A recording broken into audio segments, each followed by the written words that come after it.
Hey you beautiful people, how's it going, and welcome to a new video. So in today's video I'm going to show you how I'm getting tons of loot per map in tier 16 maps. If you're not in tier 16s, I will say this strategy will not be possible, so you will need a strong character for it, and you will need to be in tier 16s at least. So without further ado, let's get into the video.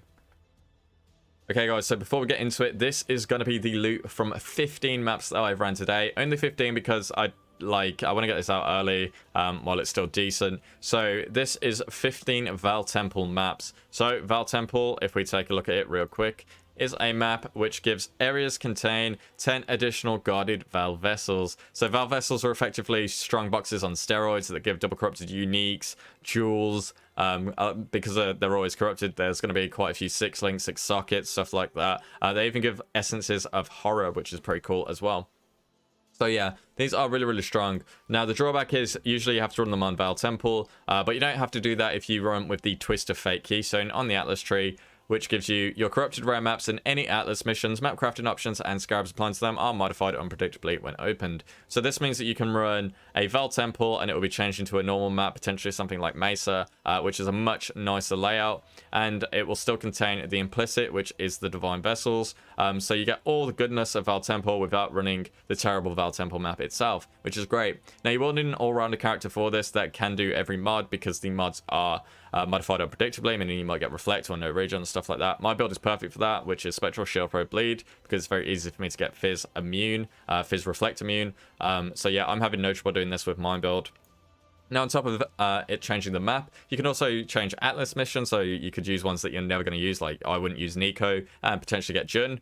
You can also do map crafting options, the cheap ones, and maybe get the expensive ones, and you can use really cheap scarabs such as Shaper, which are 4 for 1 Chaos Orb, and potentially get something like Expedition, which is really strong. So for that reason, I also have Expedition on the tree. As you can see, Expedition is one of, if not the best farming method of 3.19 in terms of just overall juice, actually mixed with Ritual, which is really good now as well this league.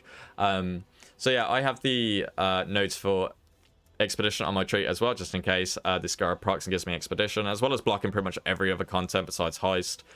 So I have a much higher chance to spawn it naturally. So as well as that, the Strongbox nodes affect the Val Vessels, so you want to take those on the tree, make sure you've got those. And yeah, this is just my overall tree setup right now. I don't have 100% completion on the Atlas, I'm at 94, and I haven't done any of the invites because I'm playing Spectral Shield Pro, so I didn't really plan to do them relatively early anyway.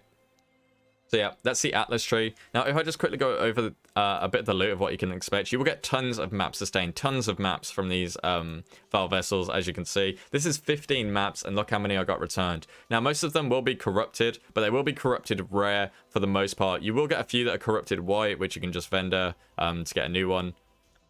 If you get an abundance of them, of course. You also get quite a few operative strong boxes, so you got to get quite a lot of scarabs. Loads of 6 links as well. I vended all the weapons because they were all bad, but I got 4 armors that are sellable here. If not, you can always just get 20 fusions, which is still a decent amount, especially if you need a 6 link.